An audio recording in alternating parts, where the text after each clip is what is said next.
aspect now, and I'm not going to do the regular terminologies, but so these are the few terminologies I am going to mention or speak about. Privacy policies and privacy notice, privacy by design. Please scroll to the next slide. Then DPIA, record of data processing activities, data mapping and scoping, joint controllers and separate controllers. BYOD, a lot of us do that in our firms and in our companies.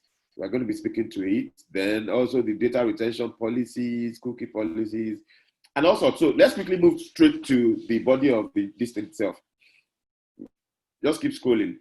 Yes. Okay, so now, is this the first?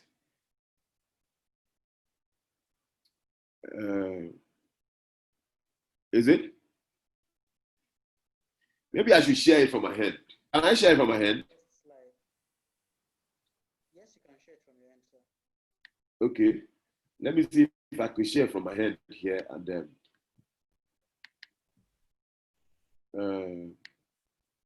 Okay. Because your pace is a bit. Okay. You know what? So that I'm not distracted. Just because the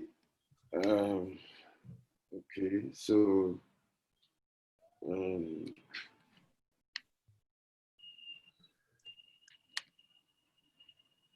Sorry, 1 minute.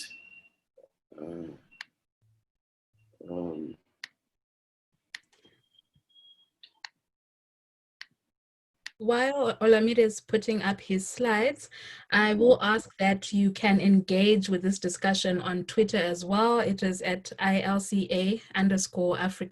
You can go onto the Twitter platform and you can tweet at us, and we're also putting up information there as the facilitators are speaking.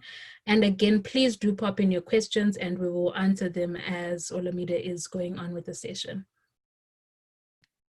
Yeah, please, still trying to format it.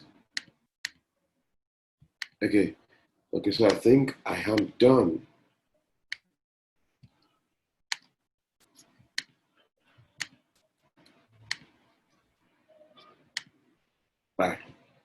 Right, okay.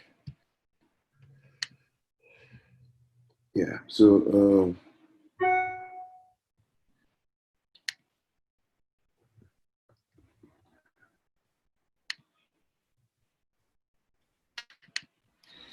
yeah. Okay, so I think this is better. Is it? Yes, it is. You may go ahead. Yes. Okay, so the thing I want to talk about is the security incident and personal data breach. So Nuruddin spoke about personal data breach, spoke about hacking and what have you. So basically what personal data breach means is just the breach of security leading to an accident. Either destruction of data, loss of data, exposure of data, disclosure of data. Like the example we had in Access Bank's case and in Unity Bank's case. Unity Bank's case, someone, I don't know how, I can't explain how it happened. Data subjects, personal data just found itself on the portal and on the website. That's a personal data breach. But a security incident is something that could lead to a breach, but it's an event that leads to a violation of security policies. An example of security incident could be where you store the personal data of employees in a flash drive, and the employee mistakenly misplaces the flash drive. So we don't know where the flash drive is. That's an incident. It might not necessarily result into a breach, because if the flash drive is in a drawer in the office, it will lead to a breach, but she can't find it. So it's an incident that she has to flag. Then quickly, privacy policies and privacy notices. These are always confused. Two terminologies. Even our laws confuse it. For example, the NDPR provides Regulation 2.5 that privacy policies must be published in conspicuous places. But privacy policies are actually meant to be internal. Privacy policies are like company's handbook that tells you how they deal with their data protection or data processing activities. Meanwhile, privacy notices we are meant to have on the website. But everybody calls it privacy policy. Even I call it privacy policy because that's what they call it. And that's what our laws call it. So we must understand that these two concepts are different. One is external, one is internal. One is very comprehensive, and one is should be as short as possible. Then privacy by design and default. One mentioned it. I don't want to do a reproduction of it. But if you have any question on it, I can take it afterwards.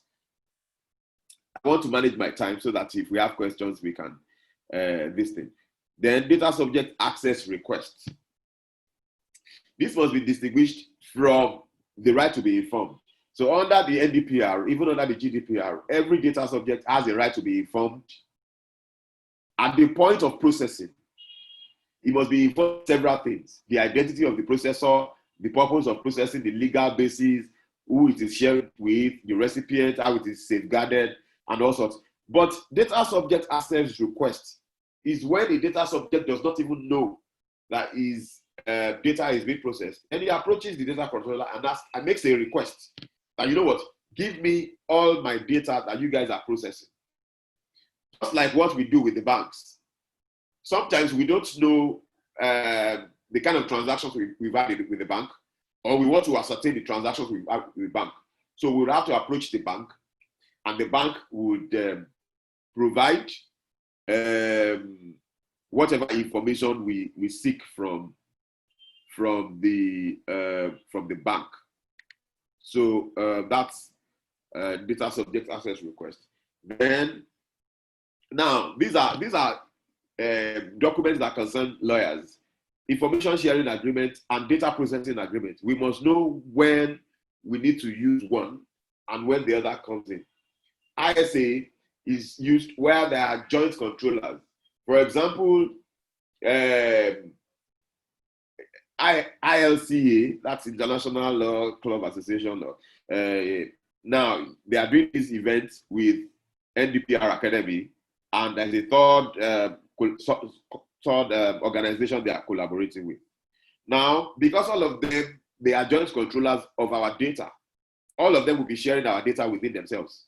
What they are actually supposed to execute an ISA because they are joint controllers, and that is where they will state their obligations and their liabilities.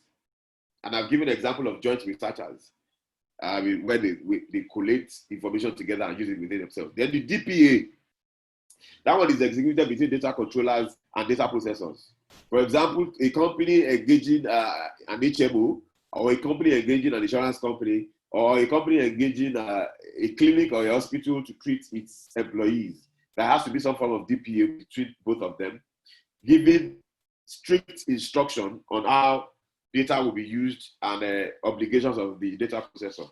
Now, DPIA, this one exists under the GDPR, but the NDPR is a bit,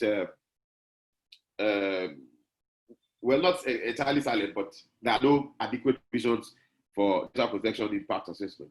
Now, this is just a process that helps you assess and minimize the data protection risk of a project.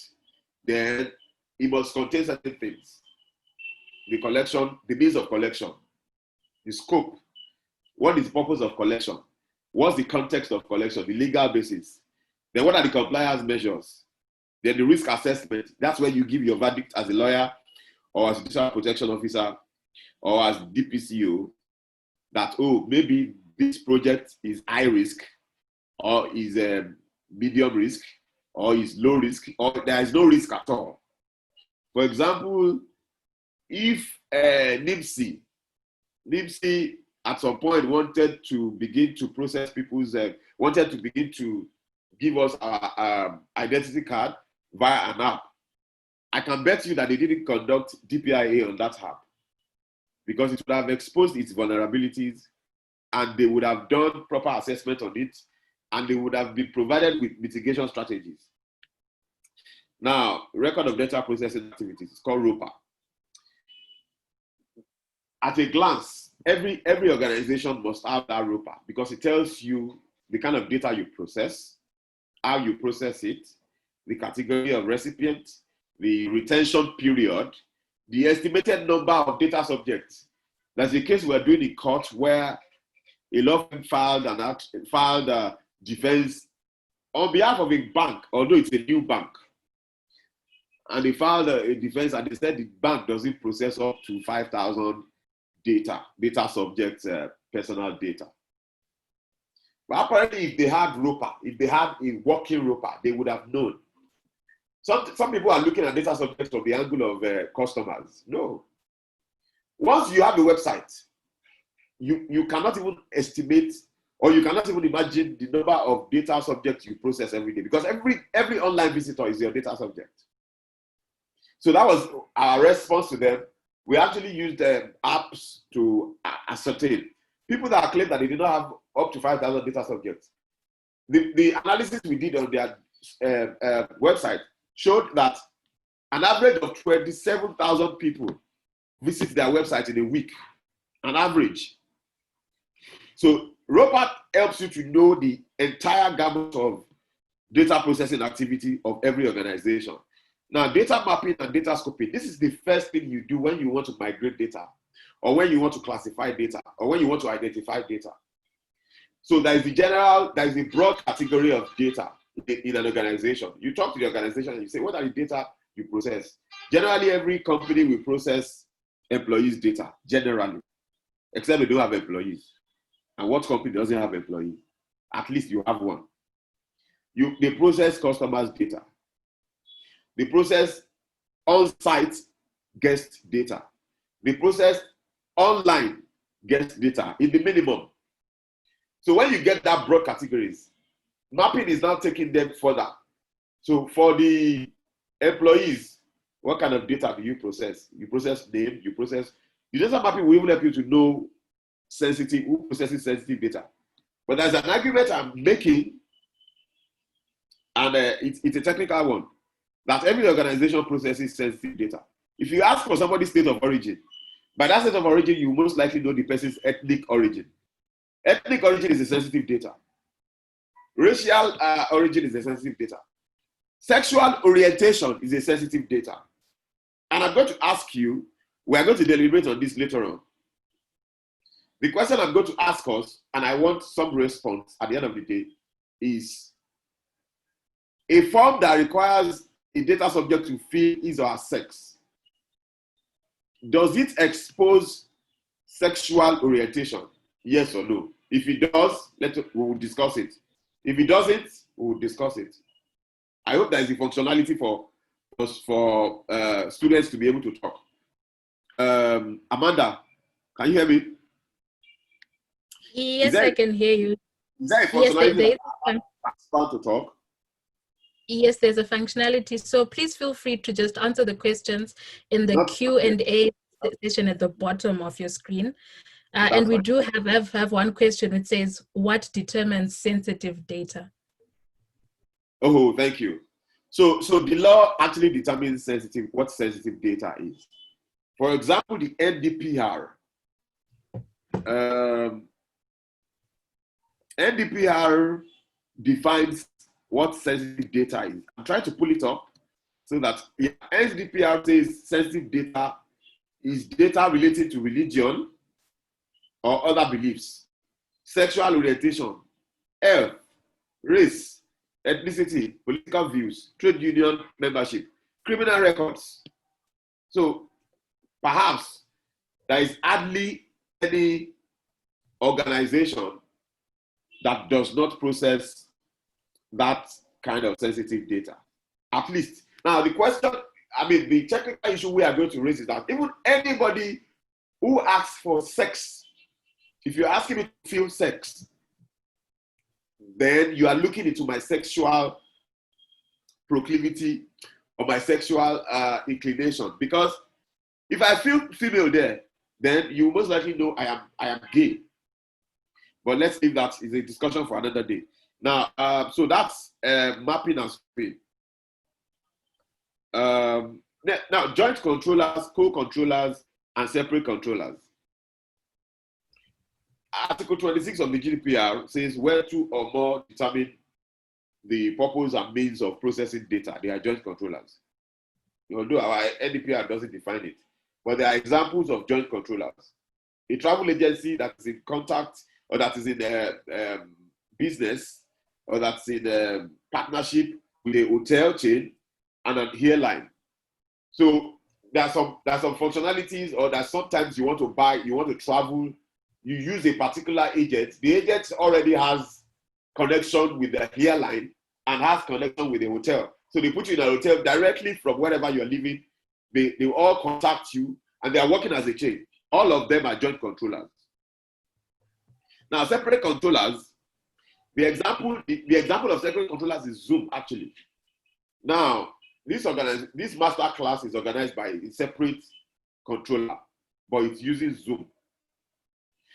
So Zoom is a controller of some of the information we share here. And the organizers of this masterclass too, they are also controlling some of the information we share, but they are controlling it separately.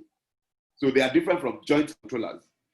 So we'll move straight to, because of our time, now third party and recipient. So the law defines third party as any person, natural or legal, other than the data subject now, or the data controller, or the data processor, and persons who are engaged by the data controller.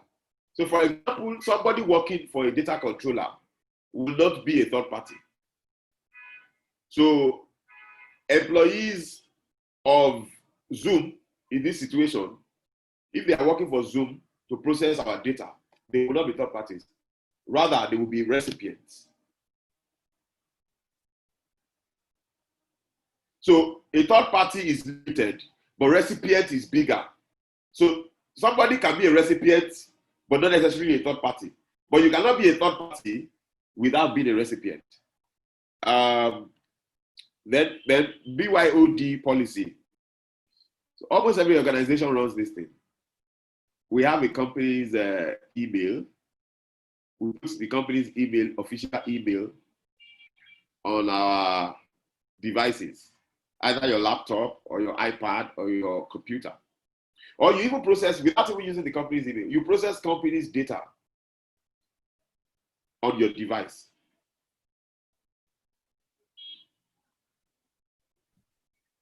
You can imagine Olumide, can I take you?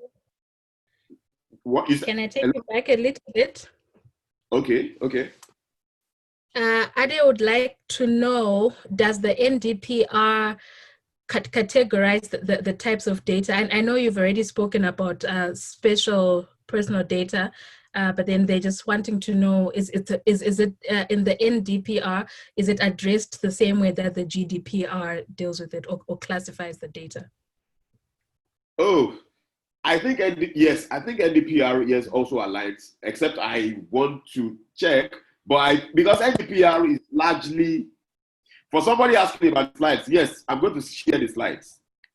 But the GDPR, the NDPR, I mean, is largely patterned after the GDPR. So most likely, the definition of sensitive data is same. And well, the GDPR, organizations under the GDPR, they have the liberty to also give guidance on what qualifies as sensitive data and what have you. For example, in Nigeria, we don't even have social security number. So social security number is the sensitive data in Europe because it connects with your biometrics. But here, maybe what we'll have here will be NIN that has, or BVN that's connected to biometrics. So that will, but largely, they are largely identical. So now I was talking about BYOD. Companies are meant to have policies that regulate the use of personal devices for the processing of companies' data. So if you process a company's client data, the BYOD is meant to regulate it. That's bring your own device. Almost every company does it. Yeah, I'm sorry, the slides, I mean, the the fonts are a bit small, but since I'm going to share the slides, you will see them. Now, data retention and deletion policy. Every company is meant to have that. You can't keep data forever. Some data are even regulated by law. The new Companies and Allied Matters Act says companies must keep certain data concerning incorporation and data concerning any regulated under the act. They must keep it for 6 years. Let me see that section of the new I think section 800 and hold on. I hope I have. Maybe I'll look it up some other time so that we don't even waste time there. So the data retention policy would contain the period of retention, the mode of retention. Where do you retain it? Do you keep it in the clouds? Do you keep it in your office? Then the legal basis. Then the time of deletion and mode of deletion. Then responsibility for the retention and deletion. What officer takes responsibility for it? Now, cookie statement or cookies policies. Generally, any website that uses cookie, depending on what the cookie does, there are some cookies that profile. If the cookie is the one that profiles, yes, I said where it profiles, specific consent must be sought. And people must be informed. Data subject must be informed that these cookies actually profile online visitors. And there has to be a declaration by data controllers that the website uses cookies and what the cookies, what they do. Now, automated decision making. This may be rare in Nigeria, but in Western world, it isn't. So it's a situation where computer, web machine makes the entire decision. For example, I want to apply for a loan in bank, and the bank just puts my details in a particular software. The software now processes my creditworthiness without the involvement of any human at all. It's automated decision making, and the data subject must be informed. The same thing with profiling. The law is just that so that you don't leave the faith or the privacy of a human at the expense of a machine, or you put it entirely the decision for a machine to make. The register of personal data breaches.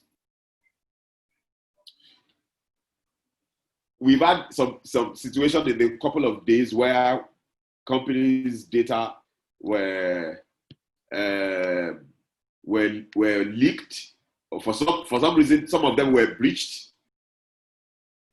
and at some point they were supposed to inform the regulatory authorities. They were supposed to inform the supervisory authority, NIFDA, but for a long time they did not.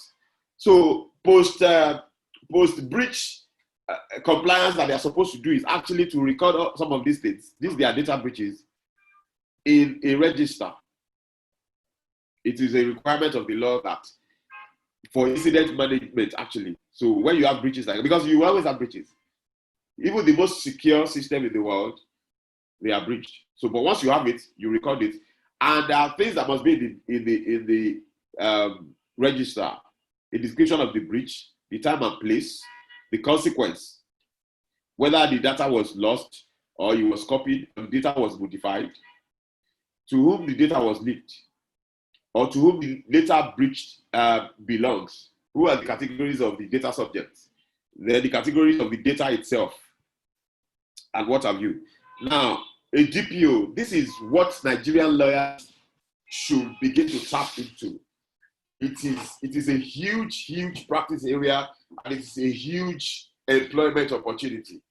And it is an international door as well, because if you are familiar with data protection, most of the principles are the same universally. The practices are almost the same. All these documents I've spoken to you, they were even documents we got from Europe, from abroad. So if you know it to a certain level, you are capable of even being engaged as a data protection officer even by foreign organizations. In our own firm, we represent at least 2 foreign organizations, even right from Nigeria here. And even some of the international documents they provided,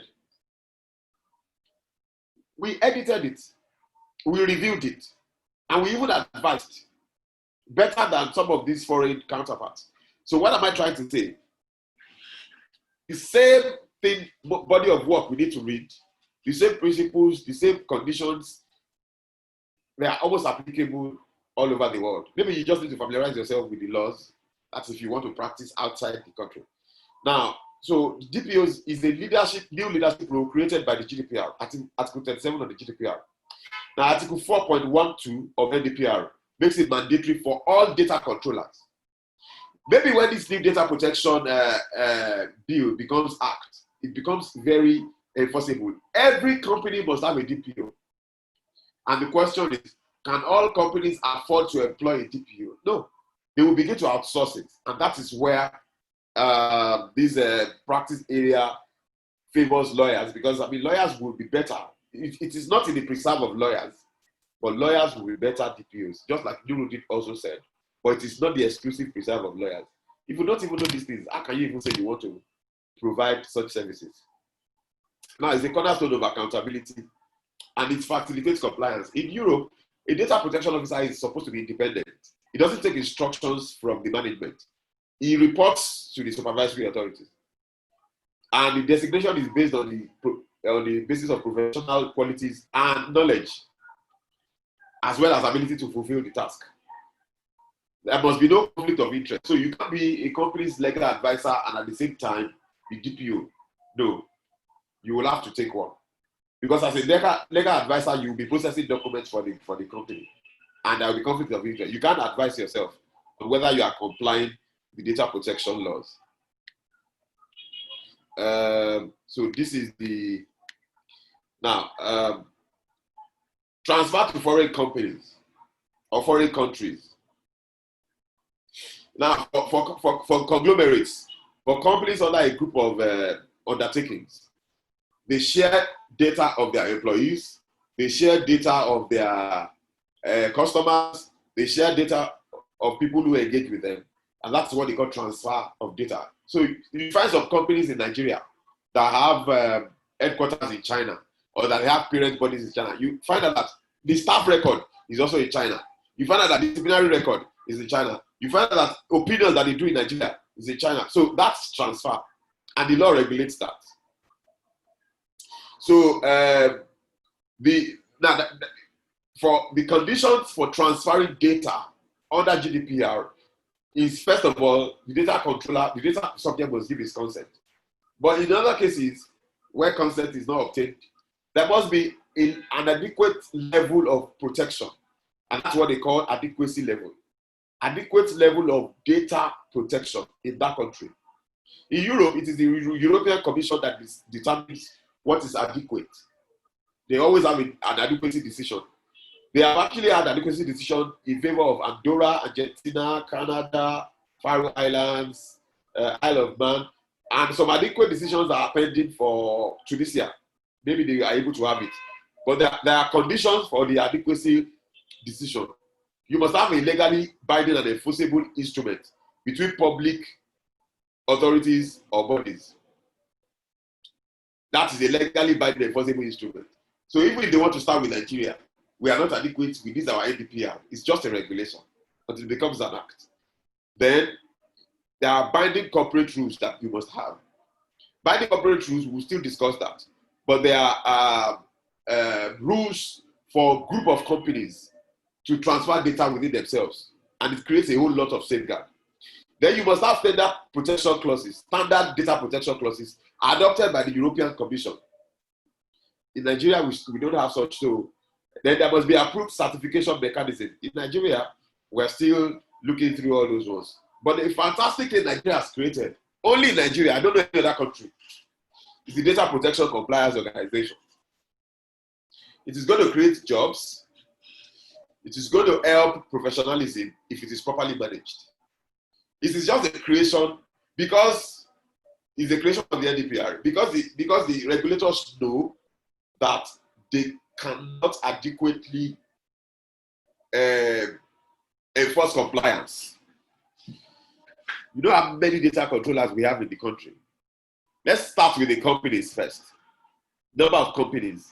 Even CAC cannot adequately enforce compliance with the companies. How much more the newly created department under data?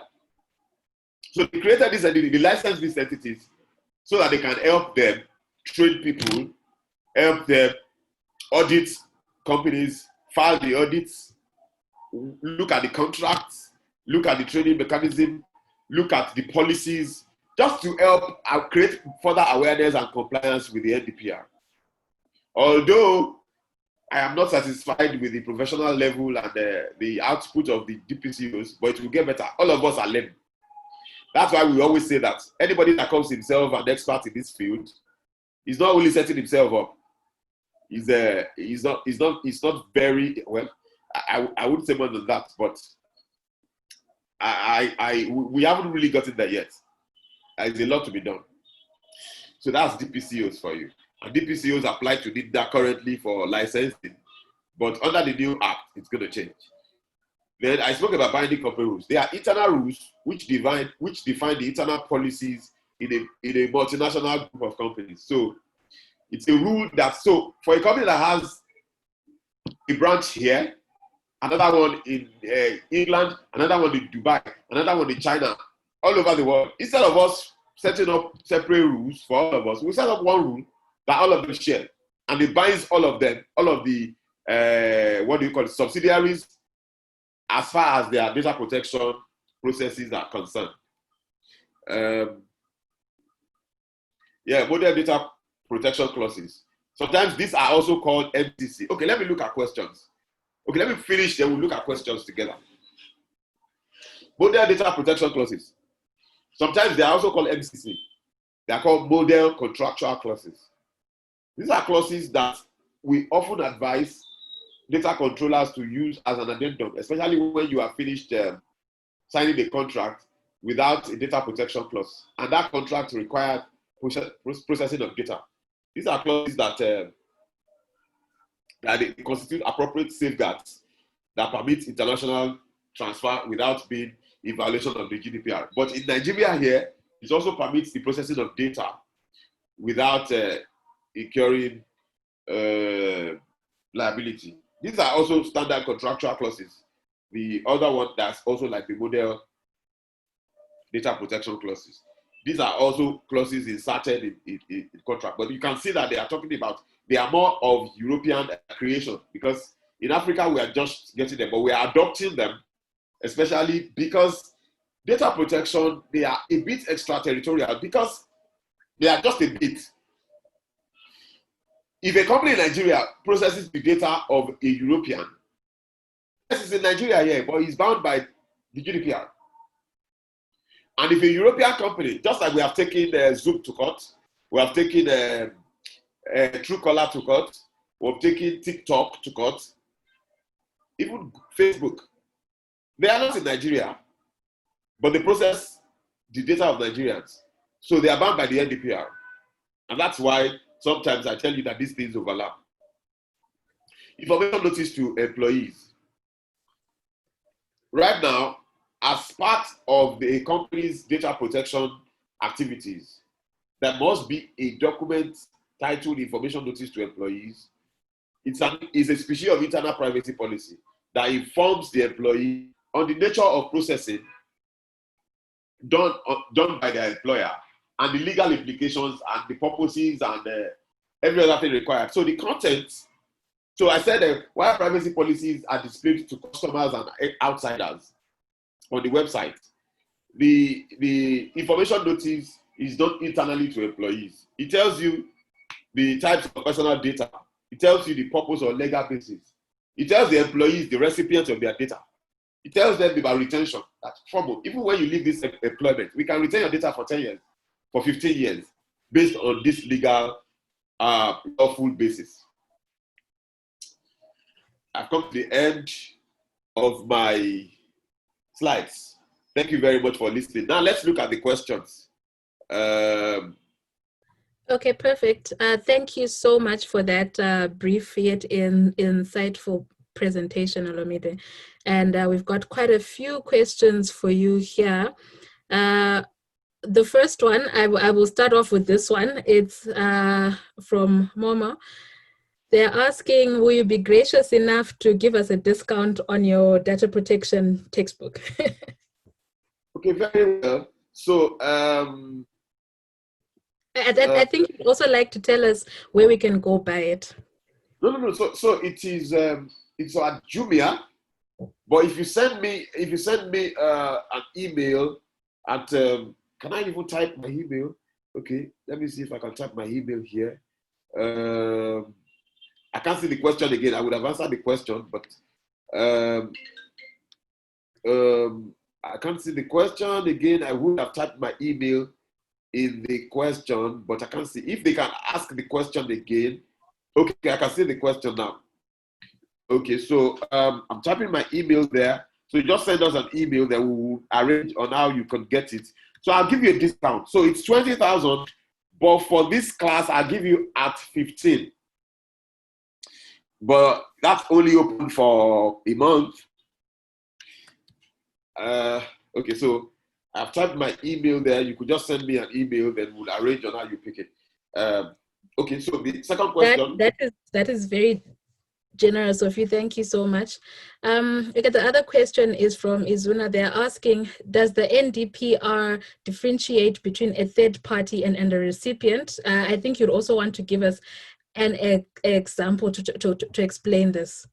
Okay, so yes, the NDPR, let me check, because sometimes this, so when you know, another problem we suffer is because we also deal with the GDPR. Sometimes we tend to confuse them. So sometimes I always try to check. So that I don't misinform people. So I have looked at the NDPR. Yes, it defines recipient as anybody who accepts data. That's the definition of the NDPR. And it defines third party in the manner in which I defined it in my slide. So I'm trying to look. Third party means any natural person. So the examples that I would give, I gave an example of a recipient. Anybody who accepts data. So I have my office processing data of clients. I give those data. I give those data to my employees. They are recipients. They are recipients. They are not third parties. But an auditor wants to process that data, maybe for our tax or for our financial accounts, and I transfer all my employees' data to them, or my customers, or my clients' data. Then that is a third party. So a third party is a third party is someone who is not a data subject.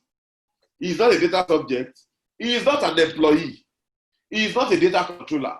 He is not a data administrator. Under the NDPR, it's called data administrator. No, but it is data processor actually. So anybody who doesn't fall under that category is a third party.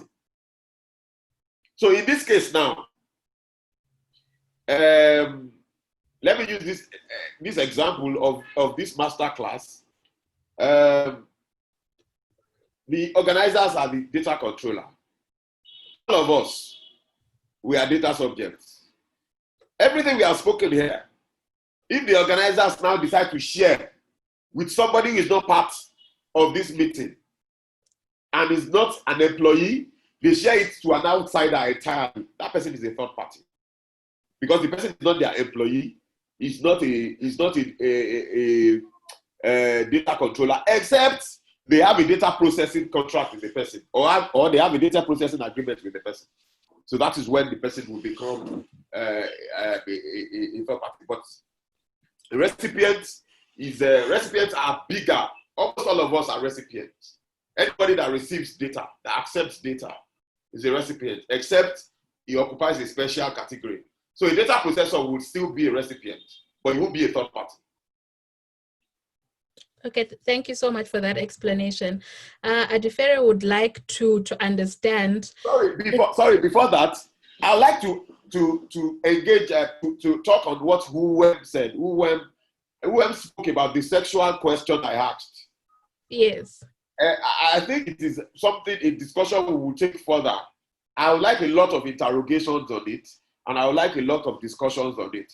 Because because anything for me, if you ask anything that explains your sexual, for example, in Europe, they would have male, female, I prefer not to speak, and in some other places, they might even have homosexual, bisexual, they will have all those things. By the time you begin to give me opportunity to feel my homosexuality, it's not a sexual orientation. And I'm not saying you cannot put it, but it's quite sensitive. Except whoever will not agree with me that it's sensitive. Now, anyways, I can always engage women outside of this class. Now, let's move to the next question. Okay, on to the next one. Adefere wants to know, would a website terms of use substitute a cookie policy? Will a website type of use do what?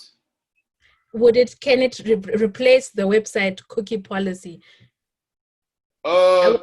What I think that they want to know is, what is the difference between a cookie policy that you find on the website, the terms of use, the privacy policy? They just want to know, is there a difference, and can you make it one policy, or do you have to make them separate policies? Yes, because the law is very particular about being very transparent. I think Rudin spoke about transparency. You have to be transparent about the information you process, the data you process. So privacy policy, everybody understands what privacy policy. So I will go to your privacy policy. I've seen some websites where they will embed some things in their privacy policy that you will not even see it. I understand that is the case in court, even judgment said in Europe, where the court said that it was not transparent. So privacy policy is to tell me what you possess, what my rights are, how I can give you consent, how I can withdraw consent. Terms of use serves a separate purpose entirely. It could be, terms of use could actually be a contract. Although there is a jurisprudential question as to whether privacy policy is a contract. That's another argument. But terms of use is what binds the user and the owner of the website. But privacy policy is what binds the owner of the website. Telling the owner of the website that what you have stated here is what you must be doing, or what the law has provided for you to do. Because the laws provide for the content. Our own GDPR provides for content. GDPR provides for information that must be given to data subjects. And they are clear. The rights, the legal basis, the withdrawal of consent, and the supervisory authority, and what have you. So the cookie policy is separate. Not all websites use cookies. Some websites don't use. Some websites are very simple. They don't even need cookies. They just want to give information. But the websites that use cookies, you must specifically inform users. We did one for a client. Almost. If Ridwan Oloyede is not. I mean, I worked on that work with him. We have finished the work. Ridwan is very, very knowledgeable in data protection. We have finished it. In fact, because he did the bulk of the work on it, and in terms of experience in this field, I'll give it to him. He even started practicing before himself. So you understand the kind of amount of work that has gone into it. So we are finished. I just went to their website. I don't know what I was doing in their website. It was on a Sunday.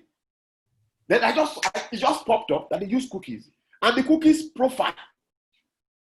The cookies actually profile whoever. So what it means is that you visit their website, the cookie uses your digital identity to profile you and keeps it somewhere.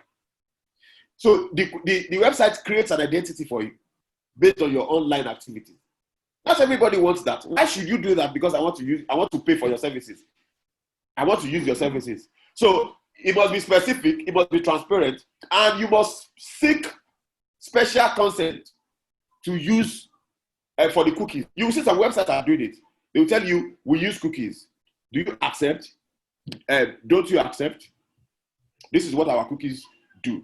And you have an option to accept. So they are different entirely. So the time of use is different. The privacy policy is a creation. Is an obligation created by law that you must put it there. Then the cookies is because cookies profile, I mean, they process sensitive data. If you process my location, that's quite sensitive. You are profiling me. That's quite sensitive.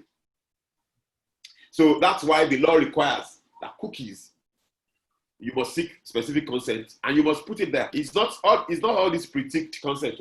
It must be specific one. Okay, the next question. Thank you so much for explaining. And when is a data breach a breach in terms of the NDPR? Don't let us be expecting too much from the NDPR.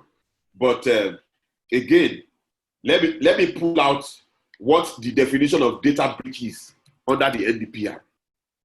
So when we say personal data means breach of security leading to accidental or unlawful destruction. So once you have any of these things, there's a personal breach.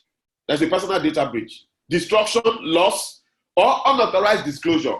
So we have a case against LIS. In fact, they admitted in court that the unauthorized disclosure is a data breach. The one of Unity Bank is in court, so I can't speak so much of it also. So, I mean, so once any of these things come into play, it is a personal data breach even under the NDPR. Okay, thank you for that. There are a few questions here and they're somewhat asking the same thing, so I will mesh them into one question. How do I become a data protection officer? Whether I have a law degree or I'm a law student. If I'm a law student, are there any courses I can do at school? Or if it's after law school or I'm not even a lawyer, can I become a DPO? And how do I become a DPO?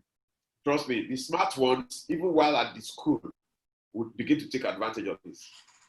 A data protection officer, even the GDPR just simply says knowledge of data protection. And that is why it's a very interesting thing. So I'll be honest with you, I started data protection really maybe June last year. Because as of February last year, we filed a case in court and I didn't even know of the NDPR. I've been so active in digital rights. Yes, data protection is part of digital rights. But it was when I came about the NDPR and some of the discussions I had with Ridwan. And I just said, you know what, I need to look at this thing more. I need to give it more attention. So if it took me less than 6 months, because as at December already, I was already very so much sold into data protection. As at December, less than 6 months. So for me, under the NDPR, under the GDPR, there are no academic qualifications. You don't need to. Non-lawyers are DPOs. Lawyers are DPOs. IT, cybersecurity people have. IT engineers have. Just the knowledge and the ability to perform the task. Because let's ask ourselves, what does a DPO do? First of all, you must be able to advise the company on what to do. So if you know what to do, you advise the company. All these policies are online. Everything in my slide today, I got online. Everything. So everything, there's so many materials, so many resources online. It's just the ability to sit down and study very well and engage in conversations, consult, attend as many events that you can attend. If you can do the certification, for your information anyway, I don't have any certification. I am not certified anywhere. But I'm practicing. And internationally, by the grace of God, I'm getting recognition without certification. So for me, what is paramount is knowledge. You must be able to express knowledge in this field. So even as a student, I understand yesterday, an international organization told me that there are some charity organizations who are looking for people to perform DPO. And this is a function you can perform from the corner of your room. You don't need to visit anybody. We are auditing a lot of companies. I've never been there. Except some of them now insist, you know what, we want to meet you in person. I don't need to be there. Everything I need to do, I can do on my system. And if we have to meet them, we can do Zoom. And so, most importantly, knowledge. Most importantly, but of course, certification is going to help you. NDPR have a robust program for different cadre of certification. And they will expose you to NDPR as well as GDPR. But like I said, knowledge is critical. There is no qualification yet. Because it's a new field in Nigeria. Nobody. Anybody that calls himself, even read one, as knowledgeable as he is modest enough not to call himself expert. Because every day we discuss, and the guy will mention some new things. I'll say, eh? I would also mention some things, and we'll have to go back to look at it. So everybody is learning this thing every day. So, and I keep saying it, anywhere I speak, I keep saying it, it's a field begging to be plundered, so to speak. So, no qualifications. Next question. Thank you for that. And to also add, the NDPR Academy is offering 50% off on their introductory course. So if you are interested, you are a student, do go onto their website and log on, register, and you can get that 50% off. And that will definitely kick you off on knowing where to find the information. And as Mr. Olumide has graciously given us 25% off of his book as well. So also take advantage of that. And as he has said, read up a lot. So next question, is the ROPA mandated under the NDPR? So, at the risk of talking down the NDPR is not as robust as GDPR. But the regulators have given some form of guidelines on some of these things, although the guidelines are not also robust. But we're talking about you being able to practice internationally. There are some basic documents that every company must have, every data processing company. Because if I ask you, okay, so what is your record of data processing activities? Do you even have a record? If you don't have a record, how do you even protect data? You can't. Because the record is the first point of call. Apart from, yes, doing data mapping to know the kind of data you process, taking inventory of your data. The ROPA is extremely important. And of course, from the guidance we get from our regulators here, yes, it is important. It is very important. It is important in Europe. It is important in Nigeria also, because those are the regular policies that every company must have. Okay, thank you. Ade would like to know, how does the NDPR provide for an adequacy decision in terms of third country data transfers? Our own NDPR is funny. Our own NDPR is subjecting the adequacy decision to the Attorney General of Federation. Although I'm not aware they have made any decision yet. But it's a funny one. But maybe under our new bill, maybe there will be a different approach to it, or maybe the what do you call them now? Maybe the regulator would also come up with something. But we are not even adequate. Are we not going to be determining who else is adequate? It's a very funny call. So I mean, it's something that I'm not even bothered about. We are not, for example, government every day violates this NDPR thing. What about mechanism for seeking redress? What about the certification? What about the professional bodies? What about the watchdog? So that's a lot to talk about. But NDPR subjects adequacy decision to the NDPR. And they also mentioned, to the Attorney General, they also mentioned an adequacy list, which is under one draft that is yet to be made approved. So for us, adequacy is not so much of an issue. Thank you. Okay, thank you. Clinton would like to know your views on the proposed data protection bill. Do you think that it's going to add value to Nigeria's data protection regime? We had an event yesterday on that bill. Yes, a lot. Even the way it is, even before our comments, if they pass it the way it is, yes, it's a lot of improvement. Although there may be some contradictions or some things, but even the way it is going to improve. For example, we would have something that calls itself an independent data protection commission. It might not be independent in the true sense of the word, but at least we have people we can run to, and maybe they will be empowered. Unlike what NIDA is doing. NIDA is so understaffed in terms of data protection. But there's so many, although there's so many comments we have made. Maybe by Monday we will have a communique on our event yesterday, and you see the comments expressed by some other eminent lawyers who came for the event. But it will most definitely add value to you. Okay, thank you. Another question is, do you think voice recordings suffice as personal data? Definitely. Definitely. Anything that identifies you, anything that identifies you, anything, directly or indirectly. Your opinion alone is even a personal data. Your social media posts, you express opinion on social media or on any platform, it identifies you. And that's where data protection connects with intellectual property. My casebook, because there's no other casebook on data protection. Even if you just say casebook on data protection in Nigeria, without putting my name, that thing identifies me. If you put it on the internet, it identifies me. Without putting any other thing, just a casebook on data protection. There's no other casebook on data protection in the world titled like that I am aware of. On Amazon, look at it. It's my only book. So without even mentioning my name, if you just say that thing identifies me. And it's a personal data. Some scholars have argued that personal data is the definition of personal data is too wide. Why I agree with them, but because I'm a rights attorney, I'm a rights lawyer, I would always prefer it to be wide like that so that we can be as protected as possible. Okay, thank you. There are still a few questions, so I'm going to try go through as quickly as possible. But Hassan would like to know, how would you assess the readiness of insurers in Nigeria to provide cyber risk insurance cover? Oh, the readiness of insurance companies. Yes.